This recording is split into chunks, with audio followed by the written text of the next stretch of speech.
the only thing I can think of, Frank, is they intended to play Wayne Thomas at fullback tonight. This was their intentions before the game. So I just assumed Dan, there he is on his play pass. Wow.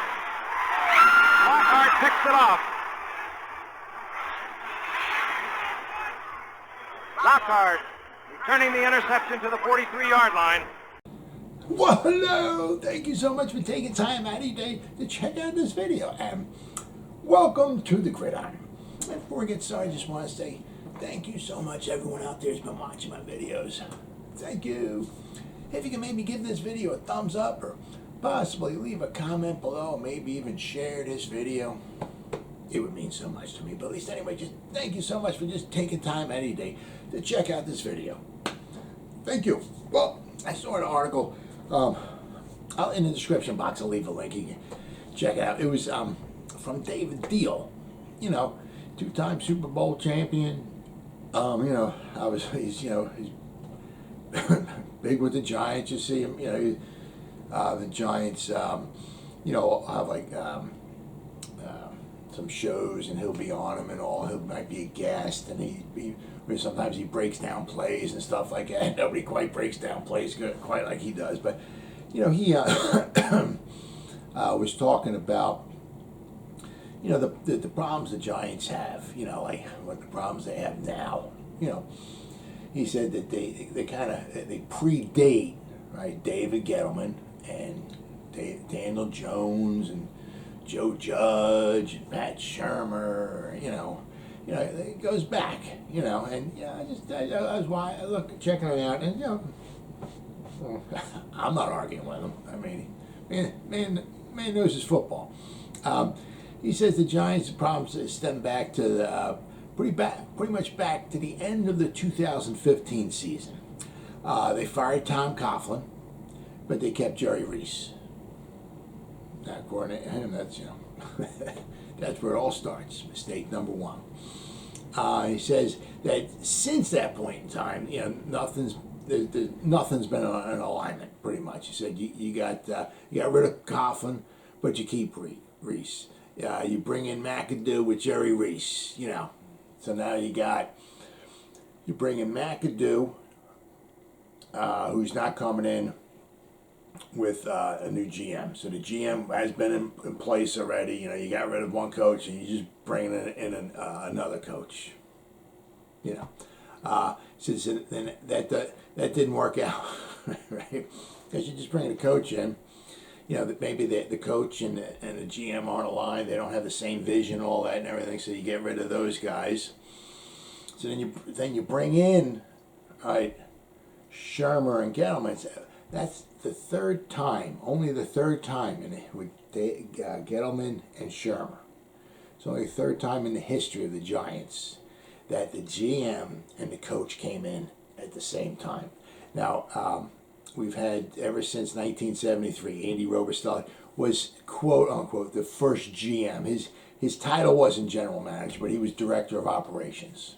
So basically, he was pretty much the first GM we ever had. So since 1973, with Andy Robustelli, we've had 5 GMs, and since 1973, including Steve Spagnuolo, who coached 4 games at the end of the 17 season. We've had 12 coaches, so only 3 times have the 5 GMs and the 12 coaches come in at the same time. So 2022, we'll have a new GM and a new coach coming in. So basically 2022, you go back to 73. That's 50 seasons from 73 to 2022. So in 50 seasons, this will only be the 4th time that we've had the GM and the coach came in at the same time. And this is a lot what kind of what David Diehl's kind of talking about. I said, so then as I said, you had so that you brought in Gettleman, so then Shermer didn't work out. So then you bring Judge in, and then he didn't work out. So because you brought Judge in, but you still had the GM here. So he's kind of talking. It's kind of like he says the Giants have been chasing their tail, kind of pretty much like ever since like 2015. Now, a little side note. We've won 4 Super Bowls, okay, with 2 coaches. So we got Parcells and Coughlin, obviously, right? Neither of those guys, okay, were paired up with the GM. Parcells came in with George Young, was the established GM already, and he, Parcells was on the coaching staff, obviously in 83. He brought him up to the head coach, but, they didn't both come in at the same time. However, with Parcells, he's a Hall of Fame coach. He had Bill Belichick as his defensive coordinator, and he happened to have the greatest defensive player of all time, period, end of story, on his team. That kind of helps. All right. Then, the other two Super Bowls that we wound up winning was with Tom Coughlin. Now, he had Eli. Right? He happened to have the greatest quarterback that the Giants franchise have ever had. Right? So, Tom Coughlin's not in the Hall of Fame, but he needs to be in the Hall of Fame. My vote, he's got two. Well, actually, he's got 3 Super Bowl rings. 2 as the head coach, and in 1990, he was the wide receiver coach for the Giants. So he has 3 Super Bowl rings.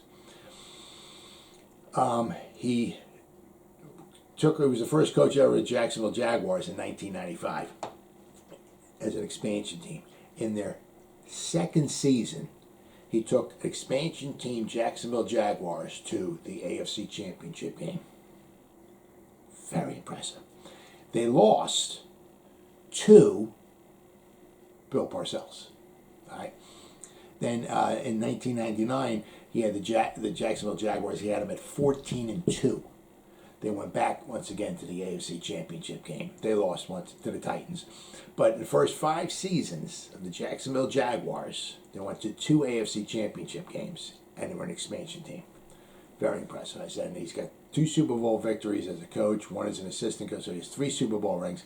Man needs to be in the Hall of Fame. As I said, he hadn't had, we had some great defense, but we had Eli, Mr. Clutch. Those 2 4-0 runs that we had in the playoffs in 2007, 2011. Yeah. But, so we won Super Bowls with a GM and a coach not being paired up, but, we don't have any Hall of Famers on our team now. Joe Judge isn't a Hall of Fame coach. Pat Shermer's not a Hall of Fame coach. Ben McAdoo's not a Hall of Fame. So you need to be a Hall of Fame coach with Hall of Fame players. It's kind of tough to win. But what David Diehl's kind of talking about is you want to bring in the guys at the same time.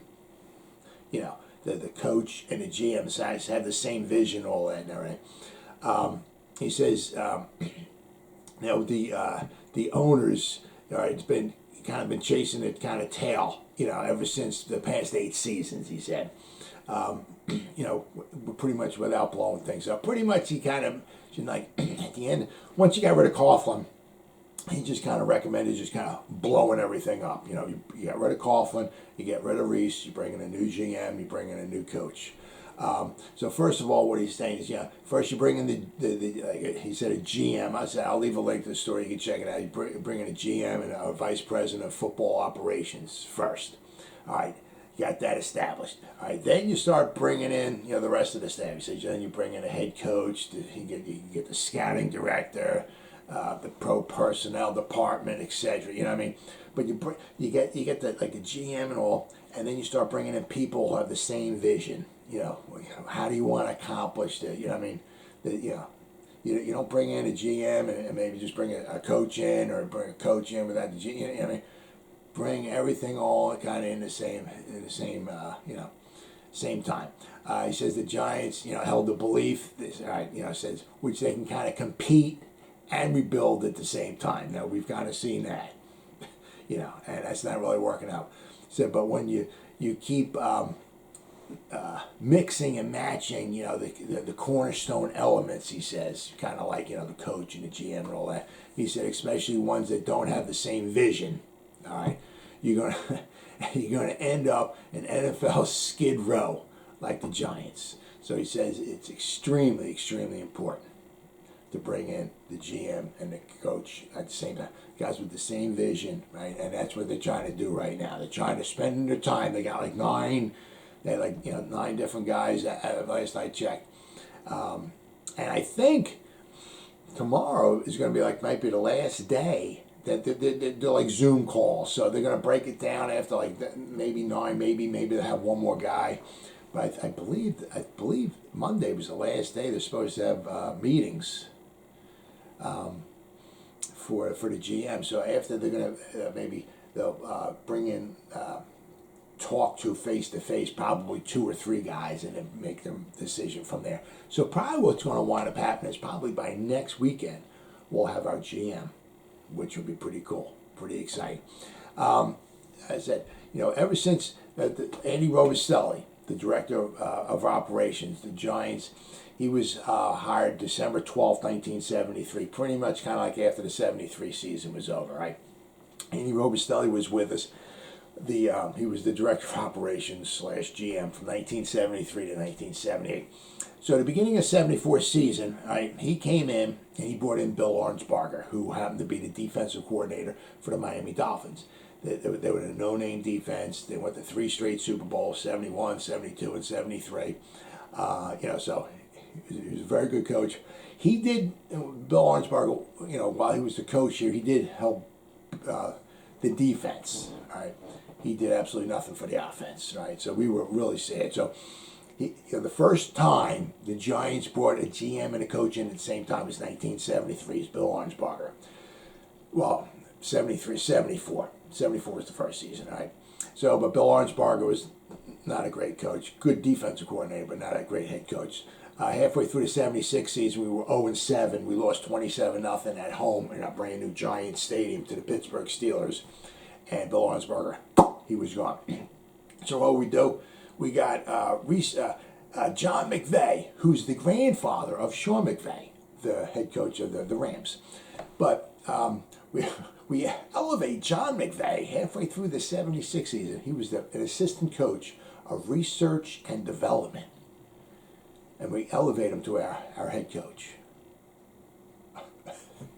Wow. He had 2 years coaching in the WFL of the Memphis Southmen, 2 years. But he was on our staff in 76. We elevated him. So then he finished out the 76 season, 77, 78. 78, we had the Miracle of the Meadowlands. Everybody after that was gone.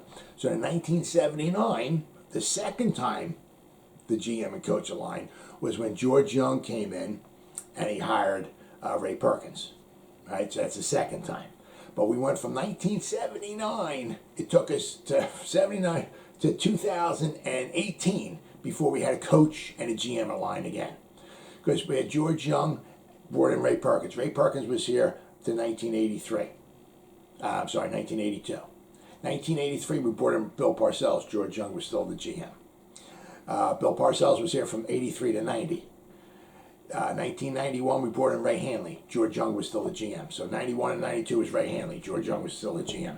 93 to 96, we brought in Dan Reeves. George Young was still the GM. Dan Reeves was fired after the 96 season. 1997, we brought in Jim Fossil. George Young was still the GM. So we kept bringing in coaches, and George Young was the GM the whole time.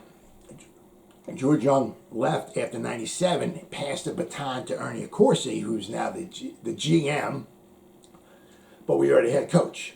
So we had a GM, bringing Fossil, this GM leaves, bringing another GM, and the coach, so they didn't line up. Fossil left after 2003, got fired, brought in Coughlin in 2004, Ernie Accorsi was still here. Ernie Accorsi leaves after 2006, we still got Tom Coughlin, and Jerry Reese comes in. Coughlin gets fired after 2015, we still got Jerry Reese here. Jerry Reese is here, and we wind up bringing in Ben McAdoo. After 17, McAdoo and Reese both get fired. So then the third time, we bring in Dave Gettleman and Pat Shurmur. Pat, 9-23, head coach of the Cleveland Browns, Shurmur. They come in 2018. So that was the third time that the head coach and the GM came. All right. Then, of course, Shurmur didn't work out. So what winds up happening, we still keep Gettleman, and we bring in Joe Judge. So they're not aligned once again. So now we're getting rid of everybody. So what Dave Diehl is kind of talking about is 2022, for a fourth time in the history of the Giants, we're going to have the head coach and we're going to have the GM all lined up pretty much at the same time. one of the problems was, he was talking about is, guys not having the same vision and all of that and everything. Because you look at one of the biggest problems we have is with drafting. It's not maybe drafting unbelievable great talent, but it's also guys coming in and it's those aren't my guys, and they start letting guys go. Like Jerry Reese's last draft here was a 2017 draft. All right, 2017, the season's over with. Evan Ingram's a free agent. We're probably not re-signing him. All right, so pretty much as of right now, there's nobody on the Giants roster from 2017 on back. There's nobody from the Jerry Reese era that is on our roster right now. Go back 5 drafts, we have nobody on our roster. The last 2 seasons, one of the big problems we've had is we have 14 guys still on our roster. We got 6 guys from the 2021 draft and 8 guys, I believe, if I remember correctly, from the 2020 draft. We got 14 guys on our roster that Joe Judge brought in. But what that kind of means is, Joe Judge brought in 14 of guys he drafted, guys he won. So what does that mean? There's 14 guys from the Pat Shurmur / Ben McAdoo kind of era, whatever, that are now gone, right? What do we do? R.J. McIntosh. There's a boatload of them. I mean, like this right here. I mean, B.J. Hill, who's now in the playoffs, is now in the second round of the playoffs. Congratulations to him. Dalvin Tomlinson, right? Let him go. And as I said, R.J. McIntosh. So what do we do? Yeah, I mean, Joe Judge. I guess they're not Joe Judge guys. Because, they were drafted, in 2017, and we just let them all go because they're not my guys, so I'm going to start bringing in other guys.